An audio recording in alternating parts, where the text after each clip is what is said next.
Warahmatullahi taala wabarakatuh. Alhamdulillahirabbil alamin, hamdan na'imin, hamdan syakirin, hamdan yuwafi ni'amahu wa kafi mazida. Ya Rabbana lakal hamdu kama yanbaghi li jalali wajhika wa 'azimi sultanik. Alhamdulillah bertemu lagi dengan para masyayikh, kakanda senior, juga ada beberapa adik, ya, ada beberapa adik saya lihat yang hadir juga. Dan juga insya Allah nanti setelah direkod ini kepada pemirsa dimanapun berada. Kita lanjut ya, kemarin Andre Guruta, Kiai Haji Abdurrahman Amudale itu sudah membagi kepada kita tentang pembagian ibadah. Kemarin kita sudah jelaskan tentang hakikat ibadah dalam konsepsi Guruta. Kemudian ibadah terbagi dua, ada ibadah lahireng, sibawa ibadah bateng. Nah, hari ini kita masuk ke pembagian yang terakhir, yaitu pembagian ibadah batiniyah. Jadi pada waniro narekon rekrut tak nabage pakasuya lahirang dengan dua macam, ada yang langsung atau ibadah, ada yang berperantara dengan manusia, yang dalam bahasa beliau diartikan dengan muamalah. Kemarin kita berikan terjemahan, bisa diartikan ibadah muhda dengan ibadah gairu muhda, atau bisa diartikan ibadah vertikal dengan horizontal, hablum minallah hablum minan nas. Nah, untuk ibadah batinnya ini terbagi dua juga. Ya, jadi ada ibadah yang langsung, contoh Guruta langsung memberikan contoh saja ibadah batinnya itu ya naro ibadah langsung kepada Allah Ta'ala. Misal tauta kepada Allah Ta'ala, raja harapan kita dan juga yakin dan juga ingat kepada Tuhan.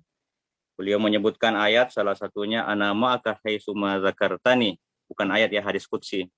Jadi beliau menyebutkan satu hadis qudsi, anama akahai suma zakartani, saya senantiasa bersama kamu hai suma zakartani, ya, di saat engkau mengingat saya, dimanapun engkau mengingat saya, saat itu juga saya maka membersamaimu. Nah, ini hadis qudsi yang disebutkan oleh Andre Guruta. Di dalam hadis qudsi yang lain juga bisa kita tambahkan, ada hadis dan ini masyhur, ana jalisu man zakarani, saya itu jalis, teman duduk. Ya, nanti kita akan jelaskan bagaimana sih makna teman duduk, bagaimana makna kebersamaan.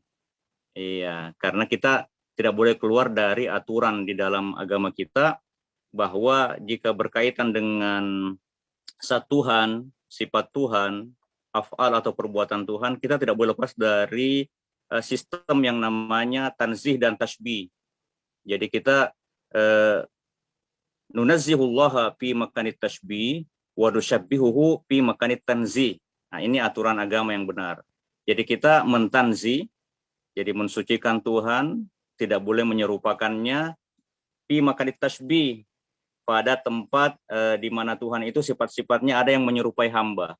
Tapi kita memberikan penyerupaan fi makanit tanzih, di saat Tuhan itu dia tanzih, suci dari segalanya. Nanti kita akan jelaskan lebih lanjut. Nah, di sini untuk permasalahan yang pertama, karena permasalahannya contohnya zikir, nanti kita akan berikan pembahasan lebih khusus, karena seperdua daripada kitab karangan Andre Guruta ini, setelah pembahasan ini itu akan dibahas masalah tafakkur dengan zikir. Nah, jadi pembahasan zikir lebih panjang. Dan memang itu di saat Andre Guruta memberikan porsi pembahasan zikir itu lebih panjang, itu juga logis. Karena memang zikir itu merupakan salah satu mediasi, ya, bahkan itulah media yang paling cepat untuk menyampaikan orang kepada tauhid dan makam ma'rifat. Ya, jadi wajar, bukan hanya Andre Guruta, mungkin Andre Guruta juga ya mengikut kepada ulama-ulama terdahulu, dan semuanya sepakat bahwa kendaraan untuk sampai kepada Tuhan itu, sampai kepada tauhid dan ma'rifatnya itu tidak ada yang lain kecuali zikir, dan itu banyak dikuatkan dari ayat Al-Quran sendiri, hadis qudsi, dan hadis-hadis baginda Rasul sallallahu alaihi wasallam. Yang kedua, ibadah batiniyah yang melalui perantara. Kita baca terjemahannya, saya sudah terjemahkan ini. Contoh, Pak Adairo, sama seperti kalau ingin mencapai tauhid dengan ma'rifat. Nah, untuk mencapai makam tauhid, ya harus sewai tahu dituntui untuk melakukan pengamatan kepada seluruh makhluk ciptaan Tuhan, yang pada akhirnya akan mengantarkan kepada wahdaniyatullah, qudratullah, iradatullah, dan ilmullah. Nah, ini bahasa Andre Guruta. Jadi Andre Guruta Kiai Haji Abdurrahman Ambudalle ini, jadi dia mengatakan ada juga ibadah batiniah, tapi ibadah batiniah ini, mohon maaf saya perbaiki dulu.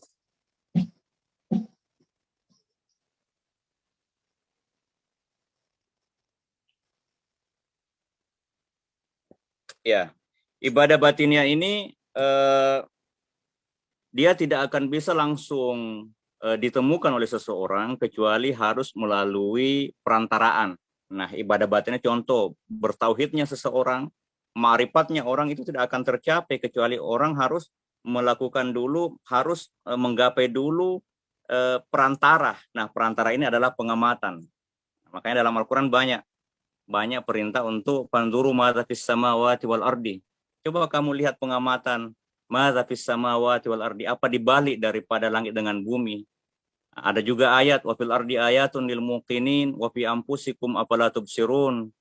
Di atas muka bumi ini semuanya bisa menjadi tanda, bisa menjadi media untuk Anda jadikan sebagai pengantar, dan juga di dalam diri kamu, apa sebabnya kamu tidak melihat saya, tidak menyaksikan kehadiran saya, tidak menyaksikan zat, sifat, dan af'al saya, karena Anda tidak melakukan syaratnya, yaitu media. Metodologi ini yaitu metodologi untuk mencapai tauhid atau ma'rifat, mengenal Allah dengan melakukan pengamatan atau makhluk. Ini sama dengan metodologi para mutakallimin. Jadi kalau orang mutakallimin itu, khususnya kita yang orang-orang Asy'ari atau orang Maturidi, itu untuk mengenal Tuhan itu harus melalui makhluk. Ya, karena Tuhan itu mustahil dikenal kalau tanpa namanya media makhluk. Dengan makhluk itulah perantara kita bisa mengenal Tuhan di baliknya. Kalau orang-orang Arab Badui dulu itu ada istilah, mereka juga tahu. Contoh, ada biasa pertanyaan kalau kita baca-baca buku tauhid, biasa gini. Al-asaru tadullu alal musir. Kalau kita lihat tapak-tapak kaki itu menunjukkan asar, gejala atau tapak bekas itu pasti ada orang yang berjalan. Wal ba'ratu tadullu alal ba'ir. Kalau ada kotoran unta pasti ada unta tadi.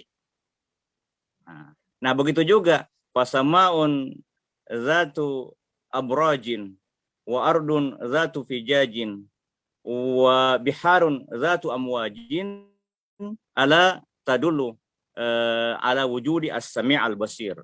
Ya, begitu juga kalau kita lihat alam semesta ini, langit dengan segala horizon atau langit dengan segala cakrawalanya, bumi yang punya penjuru, lautan yang punya gelombang, itu semua menunjukkan bahwasanya ada Tuhan. Nah, ini semua asar makhluk ini, dampak yang menunjukkan bahwa ada Tuhan yang maha mendengar lagi maha melihat. Nah, ini contoh cara orang-orang Arab untuk mengenal Tuhan, dan inilah yang dipakai oleh guru-guru kita di dalam aliran mutakallimin. Kemudian Andre Guruta memberikan penjelasan tambahan. Ya. Bagaimanapun usaha seseorang hamba memakai akal pikiran untuk sampai kepada Allah, maka mustahil ia akan mengenal Allah dengan jalan itu. Ya, jadi untuk mencapai ma'rifatullah atau untuk mencapai atau mengenal, ini bahasan Regruta ya, untuk mengenal Allah mustahil akal pikiran untuk sampai ke situ. Ya, karena ada sabda Rasul yang mengatakan tafakkaru fil khalqi wala tafakkaru fil khaliq. Akal pikiran kamu itu hanya dipakai untuk mengamati al-khalqu, alam semesta ini, alam gejala ini, dan dengan pengamatan kepada alam gejala ini akan sampai kepada titik bahwa alam ini ada penciptanya. Mustahil dia ada dengan sendirinya yang teratur. Ya, tidak mungkin kan alam semesta yang teratur ini kalau bukan ada pencipta di baliknya. Dan tidak mungkin dia ada wujud kalau tidak ada yang memiliki wujud qaimun binafsi, berdiri sendiri, yang memberikan kepada mereka limpahan wujud. Ya. Nah, di sini kita kembali penerjemahannya. Tafakkaru fil khalqi. Yaro naseng narekomelo ko mapikiri, yaro ripikiri ki khalq ataim itu. Wala tafakkaru fil khaliq, ala aja mempikiri si puangnya. Fa innahu la tuhitu bihi al fikra, karena Tuhan itu tidak akan dicapai oleh akal pikiran. Ya, jadi di sini Andre Gruta memberikan penegasan. Saya berikan keterangan tambahan di sini karena Andre Gruta hanya memberikan keterangan sampai di situ saja. Beliau mengatakan, jadi karena pikiran itu tidak mencapai kepada esensi zat Tuhan, jadi pikiran itu hanya bisa dipergunakan untuk mengamati apa yang ada dalam semesta, dan dengan perantaraan pengamatan itu kita akan sampai kepada ma'rifat Tuhan. Saya ingin memberikan sedikit penjelasan tambahan di sini. Jadi kalau kita berbicara masalah wasailu al-idrak, wasail atau alat-alat yang Tuhan berikan kepada kita ini, potensi untuk mengenal atau mengetahui sesuatu yang diberikan Tuhan itu ada 3 tingkatan. Jadi ada yang namanya al-hawas, panca indera yang 5, jadi ada penglihatan, pendengaran, penciuman, pengecap atau perasa, dan ada yang bisa meraba. Yang kedua, yang lebih tinggi dari itu adalah akal. Ya, akal dengan segala yang berkaitan dengannya, imajinasi bisa masuk ke situ juga, atau khayal, daya khayal kita. Nah, atau pikiran. Nah, pikiran ini dia lebih tinggi daripada al-hawas. Dia lebih tinggi daripada panca indera. Tapi potensi yang pikiran ini hanya bisa kita memikirkan hal-hal yang ditransfer oleh panca indera kepada akal. Nah, di atasnya itu ada dimensi yang diberikan Tuhan, namanya dimensi al-qalbu atau hati nurani. Jadi dimensi al-qalbu atau hati nurani ini tidak dicapai oleh akal. Jadi kalau kita berbicara tentang wujud Tuhan itu tidak akan ditemukan oleh akal pikiran, karena memang Tuhan tidak memberikan dia kemampuan untuk sampai ke situ, itu bukan medannya. Nah, untuk mengenal wujud Tuhan itu hanya bisa ditemukan dengan media al-qalbu atau hati, ya, hati nurani. Ya, jadi di sini tadi kalau al-hawas, ya, gejala yang didapatkan, akal dengan pikiran itu, akal mampu meramu hal-hal segala yang ditransfer oleh gejala, dan dia punya makulat, hal-hal yang dicapai oleh akal pikiran dengan cara berpikir, dia lebih tinggi. Tapi akal tidak akan mampu mencapai apa yang ditemukan oleh al-qalbu atau hati. Nah, al-qalbu ini dia mampu menemukan wujud Tuhan. Nah, sekarang di atasnya itu ada yang namanya kunhu zatillah, hakikat daripada zat Tuhan. Iya. Jadi kalau kita berbicara kunhu zatillah, itu istasarallahu ta'ala bi ilmihi au infaradallahu bihi. Itu kalau berbicara tentang hakikat zat Tuhan, itu tidak ada seorang pun makhluk yang bisa sampai ke situ. Ya, biar hati juga tidak bisa. Nah, inilah yang masuk dalam kategori la tudrikuhul absar wa huwa yudrikul absar. Kunhu zat Tuhan itu dia tidak dicapai oleh mata kepala. Begitu juga basirah, penglihatan mata batin tidak akan sampai kepada kunhu zat. Ya, jadi makna kunhu zat ini kalau kita menyitir beberapa hadis, contoh, aina Allah qabla ayyujad syai'an, atau aina Allah qabla ayyujad syai'. Ada pertanyaan sahabat, di mana Tuhan sebelum ada segala sesuatu atau sebelum mencipta? Nabi mengatakan kana fi ama. Ama itu kalau bahasa busnya petak kafe. Tuhan itu tidak gelap, Tuhan itu cahaya. Wa huwa az-zahir bi kulli syai'in. Wa huwa az-zahir fi kulli syai'in wa huwa azhara kulli syai'in. Tuhan itulah yang menampakkan sesuatu, dia jelas. Tapi di saat Nabi mengatakan kata ama, petak kafe, itu sesuai dengan bahasa manusia. Mana petak kafe, Tuhan itu sebelum ada segala sesuatu, dia itu fi ghaibul ghuyub, di dalam gaibnya kegaiban, atau mutlakil ghuyub, di dalam kegaiban yang mutlak, atau mutlakil, atau kalau bahasanya butunul mutlak. Ya, kalau bahasanya kalau kaum sufi wujudiyin, dia dalam ahadiyatul ahadiyah, as-sewangnya. Iya. Nah, di sini karena fi ama laisa fawqaha syai' wala tahtahu syai'. Jadi di saat belum ada penciptaan, nah, ini ya kalau kita berbicara, sementara memang di sini perlu penjelasan yang sangat hati-hati, dan penjelasannya juga harus tidak terlalu cepat karena dia agak berat. Jadi kita ini berbicara dengan pandangan bahwasanya Tuhan itu adalah berdiri sendiri, meskipun ada ayat mengatakan Allah itu kulla yaumin huwa fi sya'nin. Ada Tuhan pasti ada makhluk. Karena Tuhan kulla yaumin huwa fi sya'nin, setiap saat itu tetap ada afalnya, ada perbuatannya. Oke, kita kembali dalam bahasa manusiawi. Jadi kana fi ama, atau dengan hadis yang lain, Karena Allah walam yakun syai'un ma'hu. Engkai fuange dega sewa-sewa tidak ada sesuatu pun yang membersamai Tuhan. Nah, orang-orang sufi menambahkan wahwal an ala ma'alaihi kana. Begitu juga kondisi sebelum Tuhan menciptakan secara hakikat, begitu juga sekarang tetap Tuhan itu sendiri. Nah, di sini pembahasan di sini adalah di saat Tuhan dalam dimensi gaibul guyub.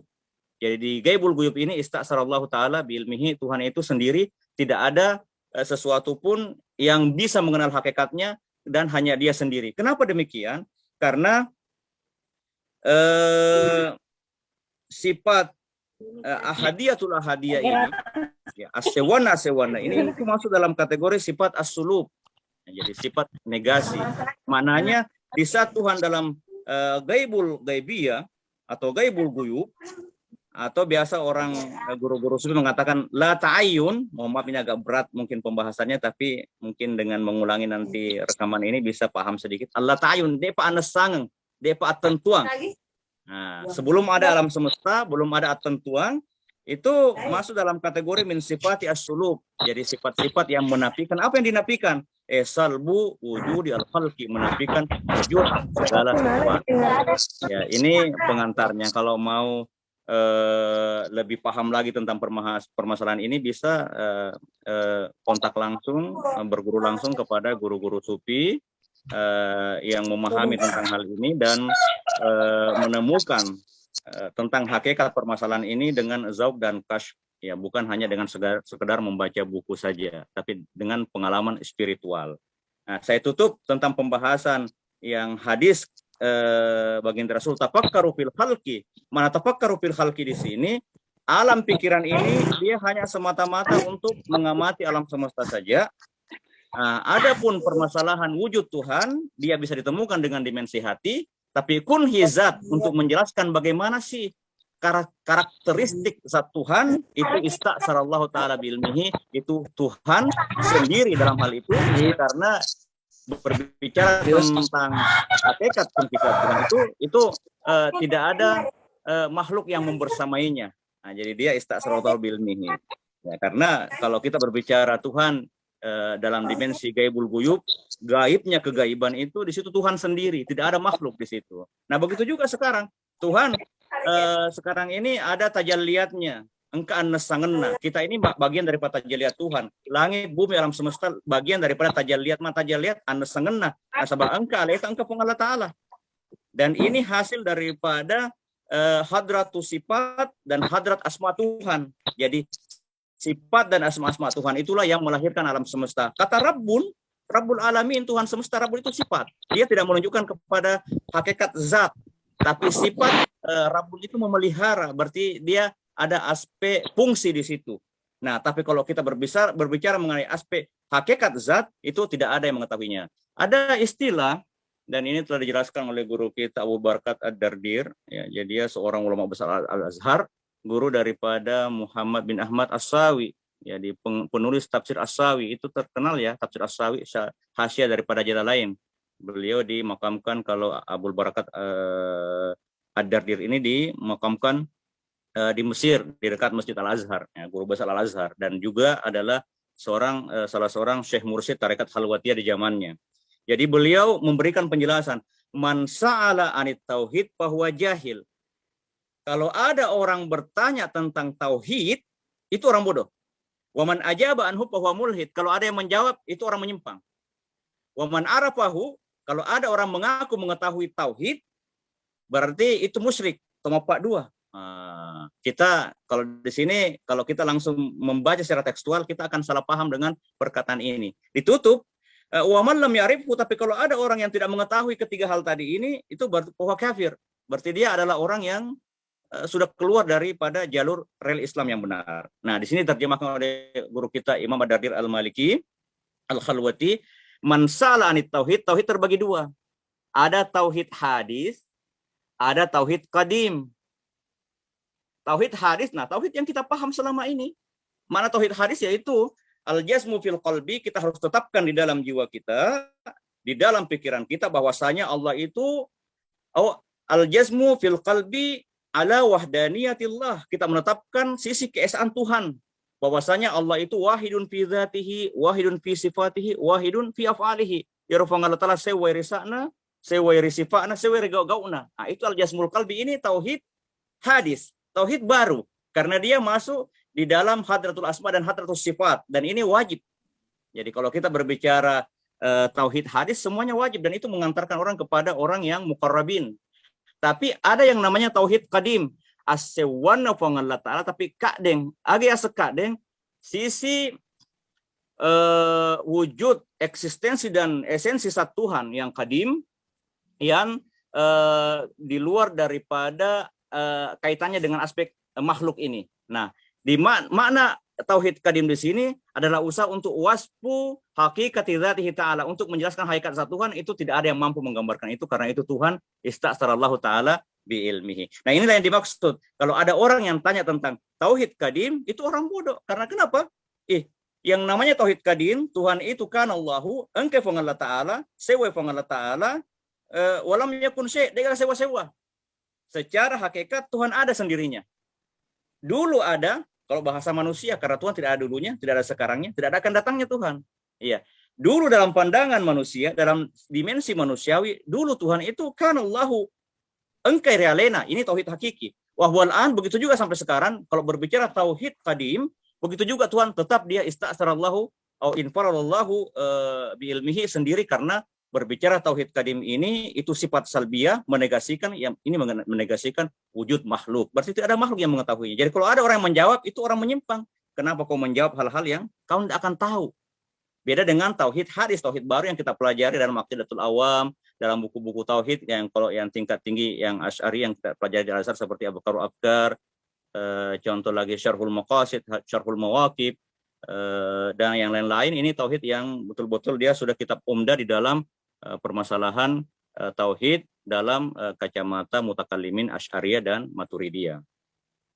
Iya, jadi saya tadi saya sambung tadi terakhir, waman arafahu, kalau ada yang mengaku dia tahu tentang hakikat Tuhan yang qadim, berarti dia musyrik karena dia menganggap dirinya ada. Nah, di situ tauhid ini Tuhan sendiri di situ. Ya, saya kira cukup itu dulu pembahasannya tentang pembahasan ibadah batiniah ini, bahwa ibadah batiniah kita diberikan rel dan diberikan tempat oleh Allah itu untuk sampai ke dimensi kalbu saja, dan dimensi kalbu itu hanya sampai kepada dimensi mengenal akan wujud Tuhan yang meliputi alam semesta, yang sangat dekat dengan segala sesuatu, yang membersamai segala sesuatu. Sampai di situ saja. Adapun di atasnya pun huzat itu sampai semua nabi-nabi juga tidak ada sampai ke situ.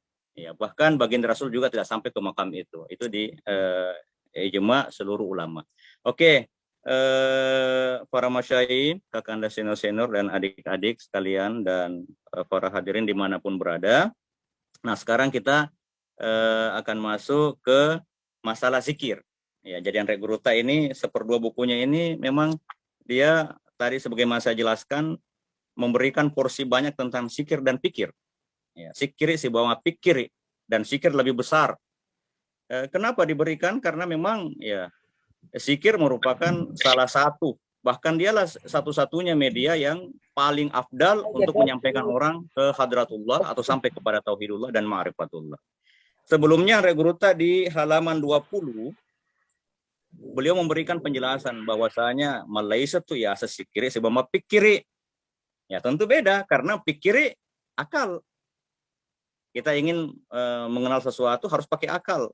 Ingin membuat sesuatu, buat rumah pakai akal. Begitu juga kalau ingin tembus dengan alam semesta ini, tadi kan tuh mengatakan wa fil ardi ayatun lil muqinin. Tafakkaru fi khalqillah. Kau berpikir tentang makhluk Tuhan. Kalau kita memikirkan tentang makhluk Tuhan, itu kita pakai pikir, oh iya ya, tidak mungkin dia ada kalau tidak ada yang menciptakannya. Dan tidak mungkin dia ada kalau tidak ada yang mengaturnya. Ini akan menyampaikan orang bahwasanya ada Tuhan yang mengatur, ada Tuhan yang mencipta. Ya, itu pikir. Nah, rekosi kiri, nah, di sini Andre Guruta memberikan penjelasan. Pikir itu adalah usaha keras akal kita untuk menggapai sesuatu yang telah dipertimbangkan kemungkinan-kemungkinannya.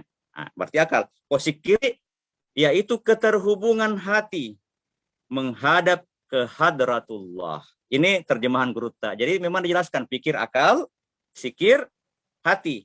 Pikir memikirkan alam semesta ini yang akan menyampaikan bahwasanya oh alam semesta ini ada, pasti ada Tuhan di baliknya.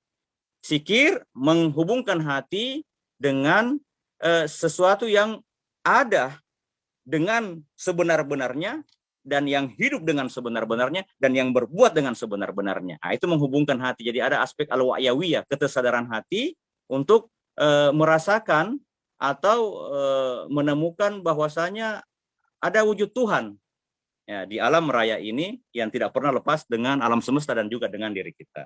Berbicara tentang masalah fikir dengan zikir, Imam Al-Ghazali itu memberikan dua posisi ini sangat penting di dalam agama kita, fikir dengan zikir.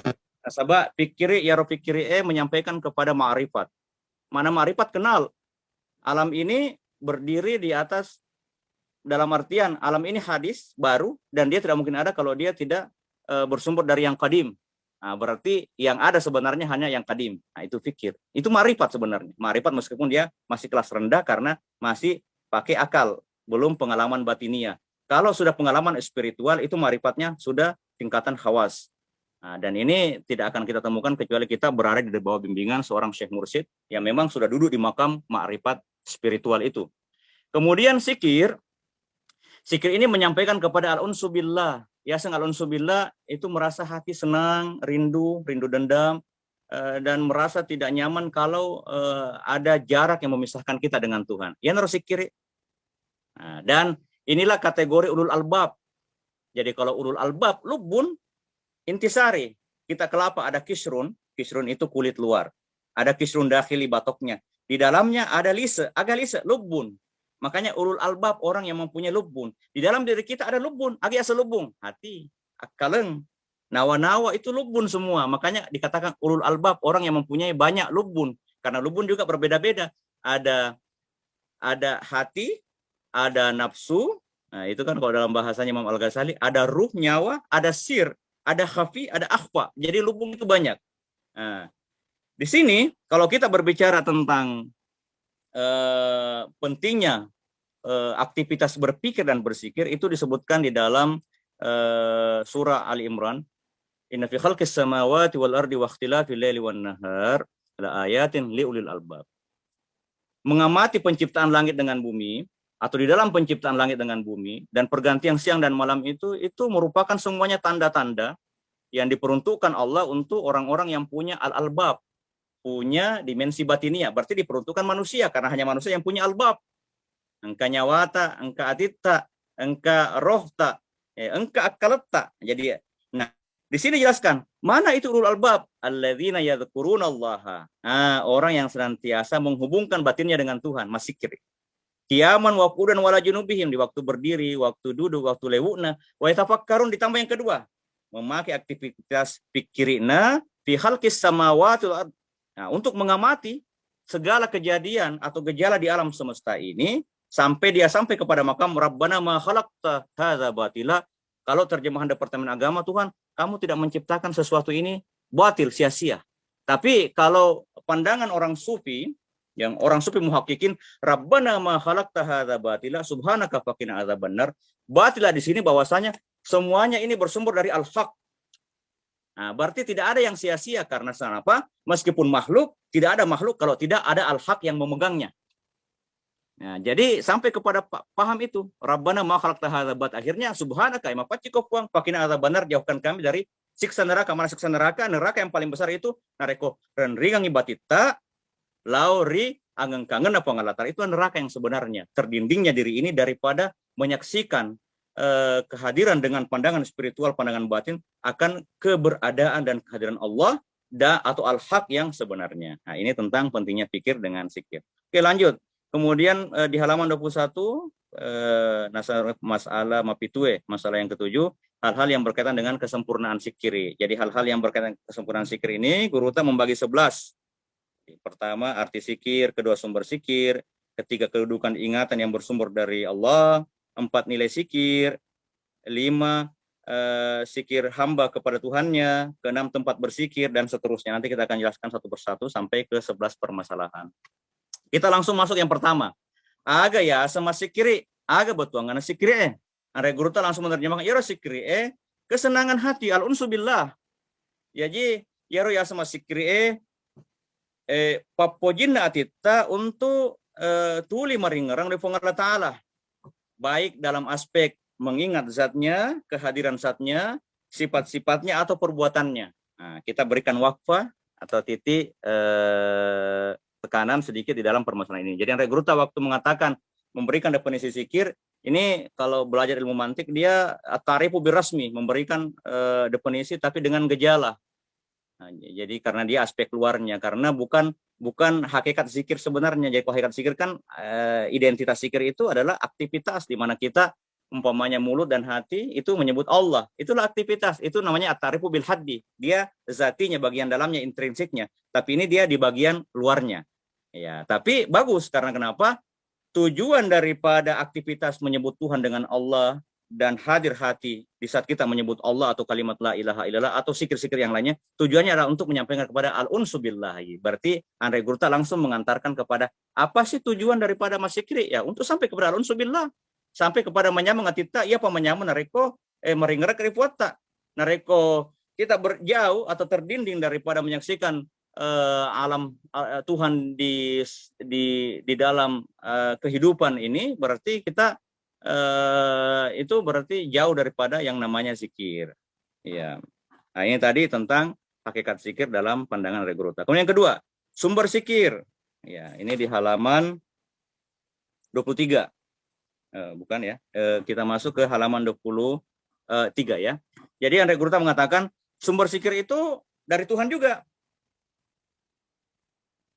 Karena kalau dia tidak bersumber dari Tuhan, mustahil hamba akan berzikir. Nah, ini pemahaman Asy'ariyah dan pemahaman kaum sufi. Tapi kaum sufi yang sudah mengalami pengalaman spiritual sampai kepada makam fana fil af'al. Iya, ini kalau di sini contoh ya. Apa dalilnya? Bahwasanya sumber zikir itu dari Tuhan juga. Kalau bukan rahmat dari Tuhan, tidak akan ada seorang pun yang mampu berzikir. Firman-Nya apa dalam surah Al-Mudatsir? Wa ma yadhkuruna illa ayyasha Allah. Na rekode na poelo fuange de gaga tahu wedding atau mulai masikri. Tidak ada seorang pun hamba yang mampu melaksanakan aktivitas zikir lahiriah dan zikir batiniah itu, memadukan lahiriah dengan batiniah itu, kalau bukan itu iradat Tuhan. Ini menunjukkan bahwa zikir itu juga hakikatnya dari Allah. Iya. Kemudian Andre Guruta memberikan satu keterangan lagi. Inilah alasan mengapa Rasul SAW senantiasa memohon kepada Allah untuk diberi ketetapan dalam berzikir. Kemudian juga Nabi itu pernah berpesan kepada Mu'adz bin Jabal, dan beliau mengatakan, ini riwayat hadis Abu Daud dan An-Nasai, inilah uhibbuka wa usika, saya cinta kamu dan saya mau berikan kau wasiat. Apa itu baginda Rasul? Ini dituliskan oleh Gruta. Katanya baca setiap fi duburi kulli sholatin. Kalau sudah salat lima waktu baca ini ya. Allahumma inni ala dzikrika wa syukrika wa husni ibadatika. Allahumma inni, berikan saya pertolongan. A'inni, berikan rahmat, gerakkan saya. Jadi gerakkan saya Tuhan dalam apa? Fi ala dzikrika, agar mampu berzikir, menyebut dirimu, mengingat dirimu, wa syukrika, dan mampu bersyukur kepadamu, wa husni ibadah, dan mampu menjalankan ibadah dengan sebaik-baiknya kepadamu. Dari sini kita diajarkan bahwasanya zikir, syukur dalam hati kita, dan ibadah lahir dan ibadah batinnya kita itu murni rahmat dari Tuhan, karena Nabi sendiri mengajarkan kepada kita untuk minta tolong kepada Tuhan untuk diberikan rahmat itu. Nah, dari sini kita teringat ada kata hikmah yang dituliskan oleh Ibnu Athaillah dalam Al-Hikam, al-i'timadu 'alal a'mali alamatun nuqsan. Kalau ada orang dia andalkan itu amalannya, beribadah hanya untuk mengamal saja, menghitung-hitung pahala, itu menunjukkan alamatun nuqsan, tanda orang yang tidak bermakrifat. Karena dia kira ibadah itu adalah hasil daripada jerih payahnya sendiri, dan dia kira hakikat daripada ibadah itu mampu menyelamatkan dia. Iya, makanya kemarin saya sempat pada hari pertama itu sempat menyebutkan hadis la yadkhulannal jannata ahadukum bi amalihi wala anta ya Rasulullah. Tidak ada orang pun yang masuk karena amalan. Baginda juga iya, illa ayyagammadanallahu birahmatihi. Saya ini dicucuri rahmat Tuhan. Salah satu rahmat Tuhan, diberikan kemampuan, diberikan kesempatan, dan itu dinampakkan dalam realitas kehidupan Nabi, hidupnya semuanya dengan zikir, hidupnya semuanya dengan sabar, hidupnya semuanya dengan syukur, hidupnya semuanya dengan ridha, tawakal, dan hidupnya semuanya bernilai ibadah. Nah, jadi inilah rahmat sebenarnya, dan bukan kita yang membuat sehingga kita mampu melaksanakan amal. Nah, ini tadi perihal tentang sumber zikir dan sedikit komentarnya. Ya. Kemudian halaman ke-25. Kalau begitu, di saat Allah berfirman, "Fadhkuruni azkurukum." Tepuka atau tepu toko, ingerakka ungerak toko. Loh, apa makna Tuhan mengingat kita? Nah, Regruta menerjemahkan beda. Nah, reko ini meringerang lo pengalat ta'ala, mulut kita mengatakan la ilaha illallah subhanallah Allahu akbar Allahu sayyidina Muhammad dan seterusnya. Nah, kalau Tuhan azkurukum berarti Tuhan itu maknanya di sini kalau Guruta mengatakan ingat Tuhan kepada hamba artinya Allah itu mengucurkan rahmatnya kepada hamba. Ya, bahkan kalau kita putar lagi, di saat kita berzikir, itu adalah rahmat Tuhan. Kenapa kita mengatakan waktu kita zikir, waktu kita ibadah itu adalah rahmat Tuhan? Karena sama dengan tadi, kalau bukan rahmat Tuhan, kita tidak akan bisa berzikir. Nah, kalau bukan rahmat Tuhan, kita tidak akan mampu berjalan ke masjid. Kalau bukan rahmat Tuhan, kita tidak akan mampu menundukkan kepala kita. Kalau bukan rahmat Tuhan, kita tidak akan mampu mencapai makam tauhid. Tauhid dalam tanda kutip tauhid hadis yang sama kita jelaskan tadi, bukan tauhid kadim ya, yang istasralatu bilmihi, dan kita tidak akan mampu mengenal Tuhan. Iya. Nah, sekarang kita lanjut ke masalah ma'apae. Jadi nilai zikir di diri hamba. Andre Guruta mengatakan, jadi kalau hamba itu telah terpatri di dalam jiwanya lahir batin, zikir itu lahir batin, maka hamba itu sudah menjadi hamba yang sebenarnya. Karena orang yang tidak pernah berzikir, ya naro tahu takalupa nasangan regruta, atau orang gaflah di dalam bahasa syariat atau bahasa agama, bahasa Al-Quran, bahasa hadis. Dan orang yang gaflah berarti orang paragrafnya mengatakan jadi situ ngatengen nama aja puiro masompai paring rata tuh paringerang bukan hanya pikir ya, tapi paringerang batin. Nah, sabak narek paringerang batinnya, ia lahir-lahirnya pasti dia juga secara lahir batin tunduk dan patuh. Lau khasyat qalbuhu la khasyat jawarihu. Narek khusyui batin. Nah, pasti khusyui lan rualena. Kalau batinnya tunduk kepada Tuhan, pasti lahirnya akan tunduk. Nah, dan inilah makna Islam yang sebenarnya. Banyak orang tidak mampu berislam. Mulutnya Islam, tapi batinnya tidak Islam. Karena kenapa? Dia zikir, nilai-nilai zikir, nilai-nilai ingat, nilai-nilai ketundukan kepada Tuhan itu belum merasuk ke dalam jiwa. Nah, sehingga Regruta tidak salah kalau mengatakan hakikina ya ro pas sompai zikir itu sehingga iaseng sewa tawa mas sompa na iaseng ata tongotongan ya naro ata tuli mas zikiri lahir batin lor Allah Ta'ala. Nah, ini bahasanya Regruta. Saya mau tambahkan sedikit beberapa ayat ya penting tentang hakikat zikir ini, hakikat jangan pernah ghaflah.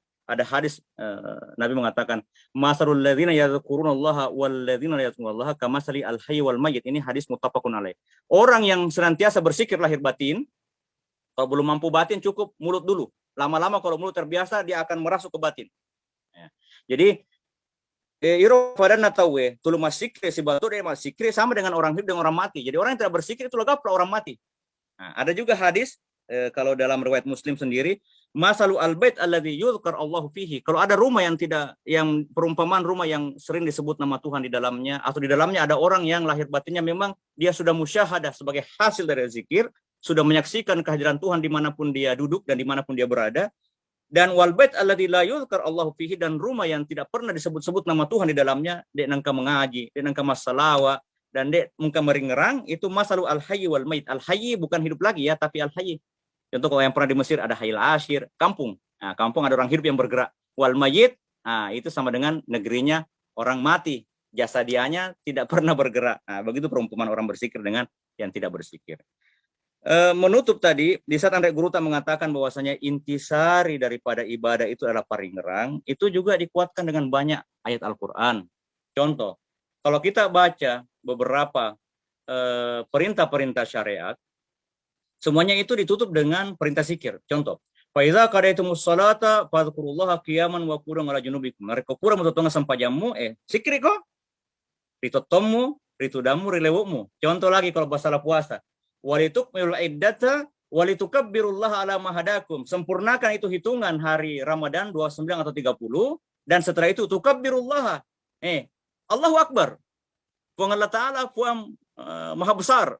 Berarti itu juga zikir. Nah, makanya kita kalau mau lebaran pasti kita takbir Allahu Akbar. Itu bagian zikir. Contoh lagi kalau haji. Fa idza qadaitum manasikakum, kalau kamu setelah melaksanakan manasik haji, jadi kemudian fadhkurullah kadzikrukum aba'akum wa syadadzikra. Ya, zikir-zikir, sebut-sebut nama Tuhanmu sebagaimana orang-orang tuamu terdahulu, karena masalah haji ini ya sampai ke Nabi Ibrahim, bahkan sampai ke Nabi Adam. Iya. Oh, asyadadzikra, kalau bisa lebih tinggi dari itu. Dan semuanya ibadah-ibadah yang lain kalau kita buka dalam Al-Quran hadis, kita akan temukan bahwa semua aspek ibadah itu mengantarkan orang kepada intisar ibadah, yaitu meringerang lopong Allah Ta'ala. Iya. Kemudian kita lompat ke halaman 28. Perihal zikir, ingat kepada hamba, ingat hamba ke Tuhannya. Jadi makanya ada gurutta sama dengan tadi, itulah zikir, hamba kepada Allah itulah hakikat penyembahan. Oleh karena itu kita sebagai hamba harus konsisten dalam berzikir dan konsisten dalam beribadah, dan kalau bisa kita memperbanyak, selain memperbanyak juga istiqamah atau konsisten. Nah, makanya di sitir ayat Tuhan sendiri mengatakan fastaqim kama umirta, istiqamah dalam ibadah berarti istiqamah dalam zikir, karena tadi kita katakan hakikat ibadah zikir berarti istiqamah dalam zikir. Nah, ini di surah Hud, dan inilah yang berat ya. Makanya Nabi ada hadis itu, syayyabatni Hud wa akhawatuha, saya dibuat beruban. Rasul, kok sudah beruban? Saya dikasih beruban ini surah Hud dengan saudara-saudaranya yang lain, karena di dalam surah Hud ada ayat fastaqim kama umirta, istiqamah. Istiqamah ini susah untuk mempatrikan kesadaran diri akan kehadiran Tuhan dan lahir batin kita ini betul-betul istiqamah dalam ibadah dan istiqamah dalam berzikir, itu berat, perlu perjuangan keras. Dan untuk Rasul mengajak orang-orang lain untuk itu juga sangat berat, sehingga membuat Nabi beruban. Apalagi kalau kita berbicara bahwa iradat dengan amr itu beda. Jadi yang namanya iradatullah, iradat ini yang namanya orang celaka pasti sudah celaka sejak iradat dalam ilmu Tuhan itu, dan inilah yang diiradatkan Tuhan. Seperti Abu Jahal, Abu Lahab dan yang lain-lain itu, saudara-saudaranya yang lain yang kafir, itu memang iradat Tuhan. Tapi meskipun iradat Tuhan ini kafir, ini mukmin, ini penghuni surga, ini penghuni neraka, tetap kita diperintahkan amr. Nabi tetap diperintahkan, kau perintahkan orang untuk beriman semuanya. Meskipun Tuhan sudah tahu, meskipun ini innaka la tahdi man ahbabta walakin Allah yahdi may yasha. Inilah yang membuat Nabi beruban. Nah, itu kalau kita kembali. Jadi intinya kita harus konsisten, wa'bud rabbaka hatta ya'tiyakal yakin. Sompai puamu, mana sompai? Sikiri ingerangi puamu. Nare kamu ngerangi pasti mu sompai lahir batin. Tapi sampai hatta ya'tiyakal yakin. Kalau kita buka tafsir-tafsir itu yakin sampai kau mati. Nah, tapi kalau orang-orang sufi menerjemahkan hatta ya'tiyakal yakin, sampai kamu mencapai makam ainul yakin, ilmul yakin, ainul yakin, hakul yakin. Dan ilmul yakin, ainul yakin, hakul yakin ini tidak akan mampu dicapai orang kecuali dia sudah mati ikhtiari, bukan mati ittirari, bukan mati berpisahnya roh dengan jasad, tapi mati fana fillah, fana fil af'al, fana fil sifat, fana fil zat, sehingga dia bisa duduk ke makam baqa billah. Kalau sudah duduk di makam baqa billah berarti dia sudah sampai kepada makam hakul yakin. Ya, saya kira itu tadi tentang, masih ada waktu 7 menit ya. 5 menit lah. Oh, maaf. Nah, sekarang kita masuk waktu berzikir. Ya, Andre Guruta menjelaskan waktu berzikir itu, atau tempat berzikir sama dengan ayat Quran. Fa idza qara'tumus sholata fadhkurullaha qiyaman wa ala qu'udan wa ala junubikum.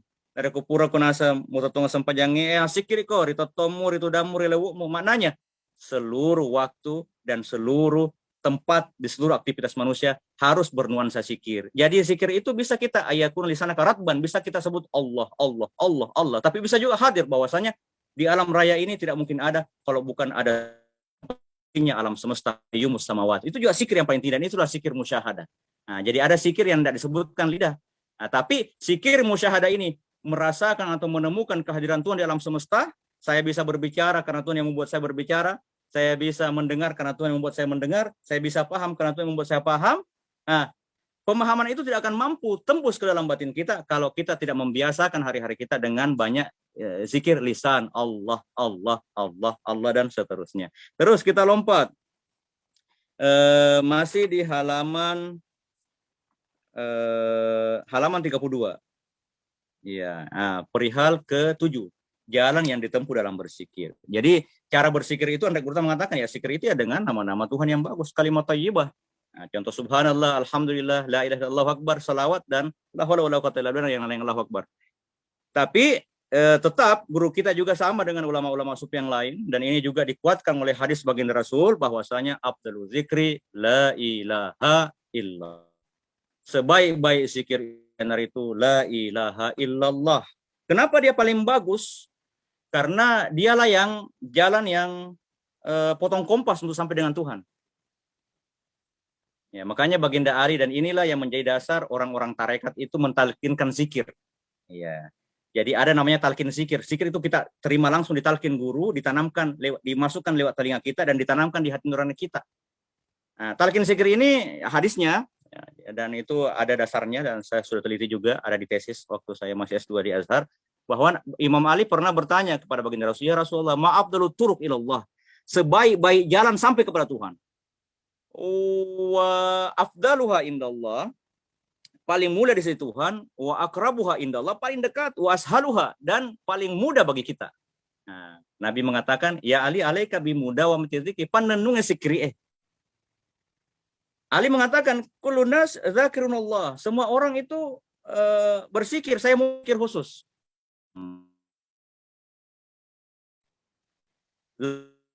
Akan amat hatta la yabqa ala wajhil ardi may yaqulu la ilaha illallah. Tidak akan kiamat sampai masih ada di muka bumi ini yang mengatakan la ilaha illallah atau Allah, Allah.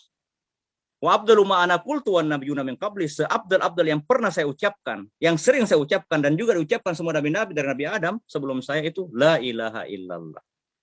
Iya. Nah, kemudian Ali, gamit ainak, pejamkan matamu, saya taklilkan kamu zikir. Nah, inilah jadi Ali, kemudian Nabi mengatakan la ilah. Makanya kalau kenapa orang-orang sufi biasa bergerak? Karena bergerak ini diterima turun-temurun, kaifiatnya, caranya tidak disebutkan di hadis, tapi caranya kita temukan turun-temurun dari guru-guru yang diterima, sambung bersambung sanad silsilahnya sampai Rasulullah. Jadi pada waktu itu, sesuai dengan keyakinan orang-orang sufi atau orang-orang tarekat, bahwasanya memang baginda Rasul menggerakkan kepalanya la ilaha illallah dan menghujamkan ke hatinya. Jadi tekes sanubari. Inilah 3 kali. Kemudian Imam Ali mentalkin kepada Hasan Basri mentalkin kepada Daud At-Tai kepada Habib Al-Ajami, kemudian Junaid As-Sakati, Junaid Al-Baghdadi, dan turun-temurun sampai kepada semua tarekat-tarekat yang ada di permukaan dunia ini yang jumlahnya ratusan, yang bahkan ribuan. Ya, itu tadi tentang keistimewaan daripada zikir la ilaha illallah. Iya, jadi kemudian masih ada waktu 2 menit ya. Di sini Nabi mengatakan, kalau kita mau berzikir sebisa mungkin kita ikuti jejak Rasulullah. Jangan buat-buat zikir yang tidak ada dasarnya. Ya, karena laqad kana lakum fi Rasulillahi uswatun hasanah. Ya, law taraktum sunnatan nabiyyikum la dalaltum. Kalau kau tinggalkan sunnah nabimu, kamu akan tersesat. Begitu juga dalam berzikir. Ya, dalam berzikir itu, Quran Regruta dia memberikan tuntunan Rasul. Contoh pertama, di sini tuntunan Rasul ada 5. Yang pertama, hati harus konsisten ingat kepada Allah, tidak boleh tawajuh kepada yang lain, harus fokus kepada Allah. Yang kedua, harus senantiasa merendahkan diri di hadapan Allah, jaga adab. Yang ketiga, selalu menghargai orang lain. Kita lihat keadaan, kalau ada orang lain ya jangan sampai aktivitas zikir kita ini mengganggu yang lain. Nah, itu juga diajarkan guru kita. Yang keempat, kalau bisa pilih yang mengecilkan suara. Ini yang dipilih oleh guru kita. Meskipun dalam ulama tarekat atau ulama-ulama tasawuf dia memberikan 2 pilihan. Ada yang pilih suara jahar, ada pilih suara kecil. Kalau Andre Guruta dia pilih ayat Al-Qur'an, wa dzkur rabbaka fi nafsika tadarruan wa khifah wa dunal jahri minal qaul. Sebut Tuhanmu dalam hati, sembunyi-sembunyi, jangan keras. Nah, bil guri wal asal, pada pagi dan pada petang. Jangan takum minal ghafilin, jangan menjadi orang yang alfa. Tapi di dalam ayat yang lain juga ada perintah bisa membesarkan, wasiru qaulakum aw jaharu bihi. Kau bersikir itu, al-qaul di sini diartikan zikir ya. Kau bersikir itu ya bisa kamu diam-diamkan, bisa juga dibesar-besarkan. Tapi ingat, Allah itu Maha mengetahui yang di dalam hatimu. Tetap yang diukur itu apa yang dalam hatimu, hudurmu, kehadiran hatimu kepada Allah. Bahkan di dalam hadis, ana indadzani abdi bi, saya sesuai dengan persakaan hambaku. Idza dzakarani fi nafsihi dzakartu fi nafsi, ini zikir sir. Kalau dia ingat saya dengan hatinya, Sama zikir tarekat Naqsyabandiyah secara asli itu dia zikir sir. Tapi wa in zakarni fi malain, dia sebutkan saya dalam kayak rame, ini zikir jahar. Zikirnya orang-orang Halwatiyah, tarekat Zaziliyah, tarekat Qadiriyah itu kebanyakan dia zikir jahar. Fi malain khair minhu, saya akan sebut kamu dengan jahar juga di tempat yang ramai, lebih bagus dari tempat kamu mengingat saya. Jadi zikir itu sesuai dengan kondisi keadaan. Jadi kalau memang kita sendiri silahkan, kenapa ada yang larang? Tapi kalau umpama, dan ini mutlak dalam Al-Quran ya, mutlak itu ya tidak ada takyid, terserah kita pilih mana takyidnya. Tapi kalau ada yang mengganggu, tetap ada hak orang lain yang harus kita jaga. Dan yang terakhir, jangan pernah alpa dalam zikir, wala takum minal ghafilin wadhkur rabbaka idza nasit. Saya kira untuk hari ini cukup dulu pengantar tentang pembahasan zikir. Besok kita akan masuk ke inti puncak perjalanan zikir. Lebih dan kurangnya mohon dimaafkan. Terima kasih atas segala perhatiannya. Kanda Haji Arafah, Kanda Nitofik, Kanda Samsidar, Kanda Abdurrahman, ada Anita, Adinda Asrul, Adinda Haikal, Kanda Adlan dan yang lain-lain. Iya. Assalamualaikum warahmatullahi taala wabarakatuh. Waalaikumsalam.